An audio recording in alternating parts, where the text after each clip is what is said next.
या फिर previous year के क्वेश्चन सेट में 40-45 नंबर याद हैं और नंबर आपके बढ़ नहीं रहे हैं। एंड थर्ड, अगर आपने ये वाली गलती कर दी तो आपको पता भी नहीं रहेगा और आप एग्जाम हॉल में कई सारे क्वेश्चन जो है वो गलत करके चले आएंगे। इसलिए ये वाली गलती तो आपको बिल्कुल भी नहीं करनी। नमस्कार दोस्तों, तो जैसा कि आपको पता ही है कि मैं इंडियन रेलवे में असिस्टेंट लोको पायलट के पद पे हूँ। 2019 वाले वैकेंसी में हमारा सिलेक्शन हुआ था और LP 2024 का एग्जाम अब ज़्यादा दूर है नहीं, तो मुझे लगा ये बहुत ही ज़्यादा सही समय है आपसे कुछ उन गलतियों के बारे में बात करने के लिए जो गलतियाँ हमने अपने एग्जाम के टाइम में करी थी।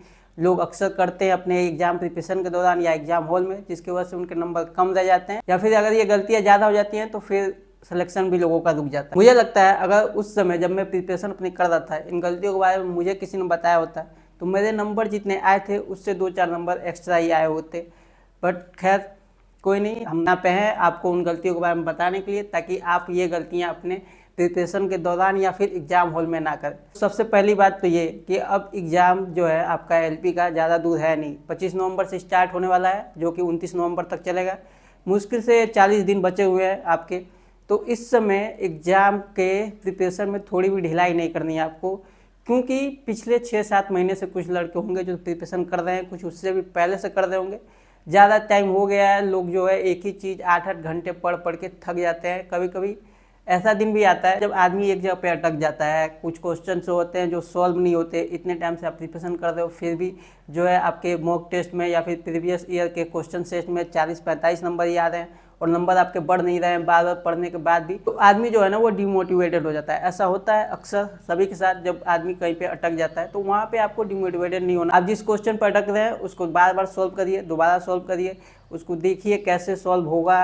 अपने बुक्स में देखिए, प्रीवियस ईयर का क्वेश्चन सेट के जहाँ पे आंसर दिए होते हैं वहाँ पे देखिए।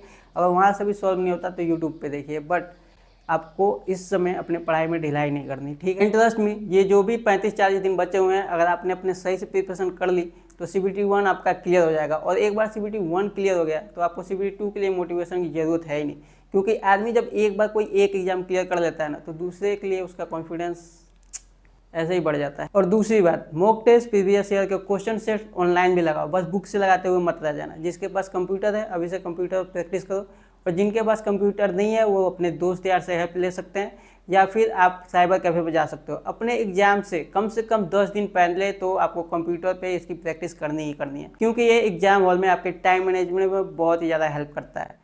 टाइम बहुत ही ज़्यादा ज़रूरी है एग्जाम्स में, क्योंकि 75 क्वेश्चन आपको 60 मिनट में करने हैं, इसलिए आपको टाइम मैनेज करना एग्जाम के समय बहुत ही ज़्यादा इंपॉर्टेंट है।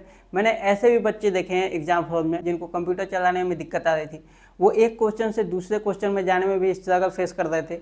ऐसे में आप 30-35 से ज़्यादा क्वेश्चन टच ही नहीं कर पाओगे, और अगर आप क्वेश्चन टच ही नहीं कर पा रहे तो ओबियसली आपका नंबर कम आएगा, क्योंकि ऐसे क्वेश्चन होंगे जो आप कर सकते थे बट क्योंकि आपने देखा ही नहीं, आपसे सॉल्व ही नहीं हुआ। आपके पास कंप्यूटर नहीं है फिर भी आप कम से कम 10 दिन साइबर कैफे में जाके ऑनलाइन प्रैक्टिस कर लो, ये बहुत ही ज़्यादा हेल्प करता है। एंड थर्ड, अगर आपने ये वाली गलती कर दी तो आपको पता भी नहीं रहेगा और आप एग्जाम हॉल में कई सारे क्वेश्चन जो है वो गलत करके चले आएंगे। ये वाली गलती तो मैंने भी कर दी थी CBT 2 में।